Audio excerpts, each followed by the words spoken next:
Welcome back to Matt's Automotive Channel. This is our new project car. It's a 2001 Legacy GT. This car has a non-working clutch right now and potentially some issues with the transmission. Once we get this car home, we'll start tearing it down and see what the issues are. Hello and welcome back to Matt's Automotive Channel. What I have behind me here is a new project car. This is a 2001 Subaru Legacy GT. And of course in 2001, GT did not have a turbo. I know nowadays GT's kind of synonymous with turbo, but that's fine with me because this engine is much simpler because of it. Anyway, we picked up this car as a non-running car. Actually, the engine does run. It's just that the clutch does not engage, or should I say maybe it's always engaged, because once you start it up, you cannot put it in gear. The only time you can put it into gear is when the engine is off. So that tells me that most likely the clutch has broken up into pieces, and maybe some parts of the clutch has gotten wedged in, so it can't fully disengage at this point. With this particular car, we have a pretty good engine oil leak. If you look on the bottom of this car, which I'll show you in a bit, it's got a substantial amount of oil underneath it. And because of that, what I'm going to do to replace the clutch is to pull the engine. Pulling the engine on this is not too bad. It's probably pretty equal to that of pulling the transmission. And anyway, by having the motor out, that'll allow me to take a look at the motor and maybe find the leak and replace some seals and gaskets and that sort of thing while it's out. So anyway, that's going to be my approach for this project. Okay, now we got the car up in the air so we can take a little bit better look at the underside of this motor here. And this is kind of what I was talking about. There's oil pretty much everywhere. You can see it's just, it's dripping from all parts of the motor here, and it looks like it got blown back, covered a lot of the rear parts of the motor, so it's actually kind of difficult to determine exactly where the oil leak is. However, it's more prevalent on the passenger side than it is on the driver's side. Still not good though. There's just oil everywhere, so that's one of the reasons we're going to pull the motor to do the clutch. Hopefully, once the motor's out of the car, we can examine this a little better and help determine where that leak or leaks may be. Now it looks like maybe at one time this oil pan had been removed. You can see the RTB there. That's definitely not a factory job. So when we have the motor out, we'll probably pull that and just reseal it. And then take a look at, we'll pull the timing cover off, take a look at everything underneath there. But boy, what a mess. These motor mounts actually look to be in pretty decent shape. I don't see any cracking there. And let's see, if we go back here a little further, transmission itself actually looks pretty dry. Axles look pretty dry. See, it looks like one of these has been replaced. There's a green one on that side, and on the driver's side, looks like just metal. It's kind of rusted over the years.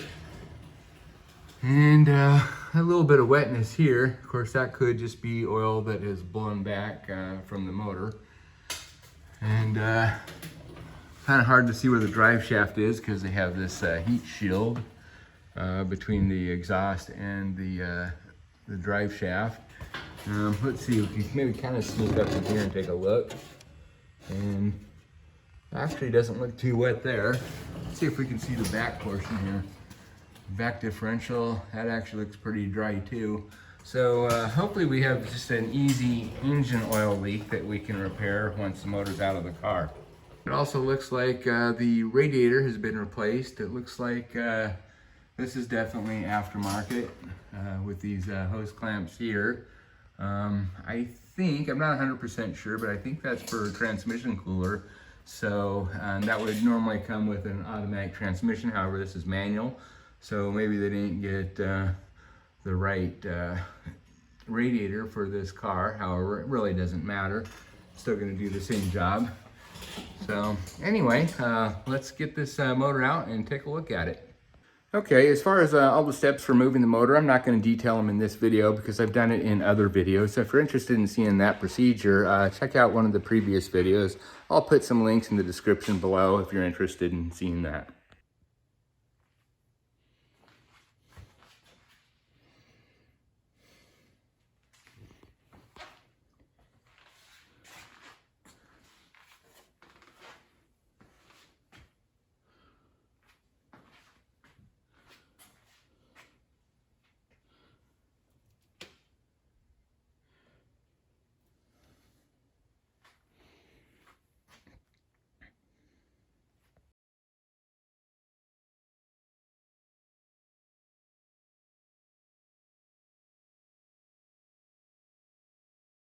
Okay, we have the motor out.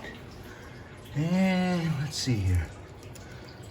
Yeah, that throwout bearing, not totally gone, but it does make some noise when I spin it. And let's see, still draining some fluid there. And the clutch. Oh boy, look at that. That's not normal. Well, let's get this apart and see what it looks like. All right, as I just took this dust tray off, I found another little piece of debris right here. So let's go ahead and get the clutch off of this and see what kind of damage we have.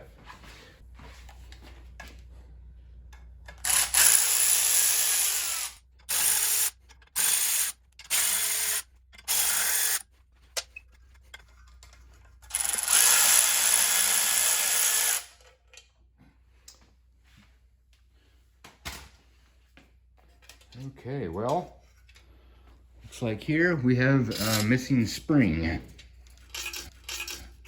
And there it is. So yeah, looks like this spring was rattling around. Just came off there. And so we can see that it was probably wedged. You can see the damage here among these little fingers here. So it probably got wedged in between those fingers and the flywheel and kept it rotating all the time, so this would never fully disengage. So we take a closer look here at this pilot bearing. I don't know if you can hear that, but it's very crunchy and it's lost all its lubrication, and this bearing is pretty much gone. Okay, so let's go and take the flywheel off now.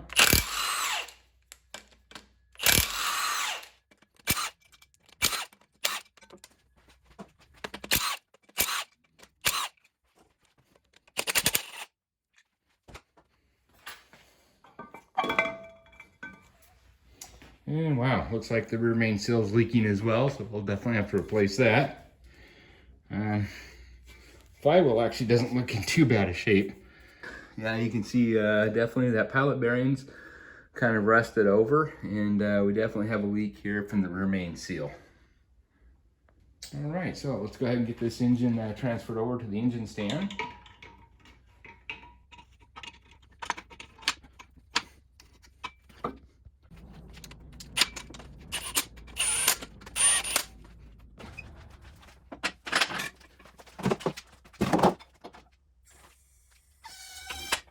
All right, now that the engine's out, we got some parts on order. So as soon as those come in, we'll continue this video on part 2. I'll see you then. Bye-bye.